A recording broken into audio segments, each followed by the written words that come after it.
us here on the programme. It is always a pleasure to talk to you on the ongoing war in Russia-Ukraine. We will, of course, bring you all the updates when it comes to that developing situation in Poland. We move now over to West Asia, where Iranian Foreign Minister Abbas Araqchi and International Atomic Energy Agency Chief Rafael Grossi have signed a new cooperation framework as Iran agreed to renew engagement with the UN nuclear watchdog after months of suspended collaboration. The agreement, signed in Cairo, was hailed by the IAEA chief as a step in the right direction. Egypt has been facilitating talks between Iran and the IAEA, and the Egyptian Foreign Minister Badr Abdelati welcomed the cooperation framework. In a statement, Iranian Foreign Minister warned that implementation of UN sanctions on Iran would mean the end of the practical steps outlined in this agreement. He also said the agreement signed in Cairo fully complies with the law passed by Iran's parliament after the US and Israeli strikes.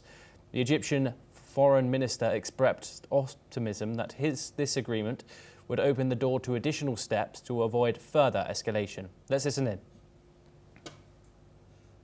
I shall stress that in case of any hostile act against my country, and in the event of reimposition of terminated United Nations Security Council resolutions, Iran will regard these practical steps as terminated.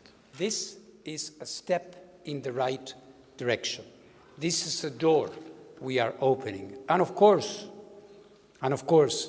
there are many things that still need to happen. We have to implement it in good faith. Others around the world can help us, and I am sure that they will do. إننا نأمل أن يفتحوا هذا الاتفاق الباب أمام خطوات إضافية من شأنها تجنب التصعيد وتقريب وجهات النظر مع الدول الأوروبية الثلاث الE3، وبما يسمح كذلك بالتوصل إلى تفاهم يفضي إلى العودة إلى طاولة المفاوضات بين إيران والولايات المتحدة تمهيداً للتوصل إلى اتفاق شامل ومرضٍ ومستدام للملف النووي الإيراني، وبما يحقق الأمن والاستقرار الإقليمي والدولي. هسته‌ای ایران با توجه به اینکه اتفاقاتی که در این 2 ماه افتاد باعث نگرانی همه کشورهای منطقه شد، مصر و بقیه کشورهای منطقه خیلی سریع تجاوز رژیم صهیونیستی و آمریکا رو محکوم کردن به تأسیسات هسته‌ای صلح‌آمیز ایران. مصر تلاش کرده در این 1 ماه اخیر تسهیل کنه تماس‌ها و گفتگوهای ایران با آژانس بین‌المللی انرژی اتمی. البته ما با آژانس بین‌المللی انرژی اتمی رابطه مستقیمی داریم، نمایندگی دائم ما در وین فعال هست، ولی به هر حال مثل برخی دیگر از کشورها که دغدغه صلح و ثبات در منطقه رو دارن، مصر هم تلاش کرده از مساعی جمعی خودش استفاده بکنه برای تسهیل روندهای مرتبط با موضوع هسته‌ای. We now move over to our guest, Shruti Dasgupta, who is an international affairs expert, and she joins us live from New Delhi. Shruti, thank you very much for taking the time and talking to us. Shruti, how significant of an update is this? Of course, those uranium enrichment sites, the center of the 12-day war between Israel, Iran, and then the United States. Why is this such an important development? Well, it is important because the IAEA cannot prove or deny any rumors that were part of the entire war. How much of the facility was destroyed? Is there radiation leakage? How much of the uranium was actually enriched, although they had warned about a particular limit? So all of these need particular inspections, and Iran was not cooperating until now, till the time the E3, France, Germany and England or UK decided to apply for snapback of sanctions in the UN, and then they realized that they might have a larger war apart from what they've been facing up till now.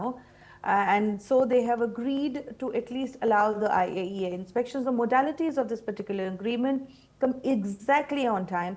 I feel that they're trying to be as nice as possible because they are looking at 18th October 2025, which is where the first of the sunset clauses of the JPCOA come in action, where they will be able to officially operate more than just the Natanz facility. Although apparently, which we are all hoping to see in the IAEA reports, whether other facilities were being used and how they were being used is something we are still yet to confirm, despite the 12-day war.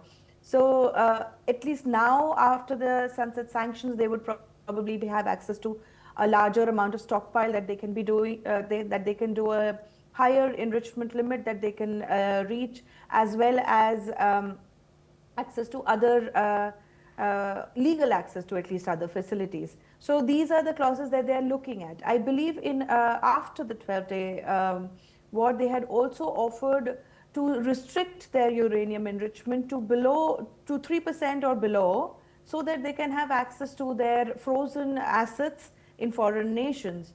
And this is something that US has also kind of said yes to after they had bombed the uranium sites and the nuclear sites in Iran during that war. They have asked to lift off sanctions. They would probably want the Iranian oil flowing back into the market legally.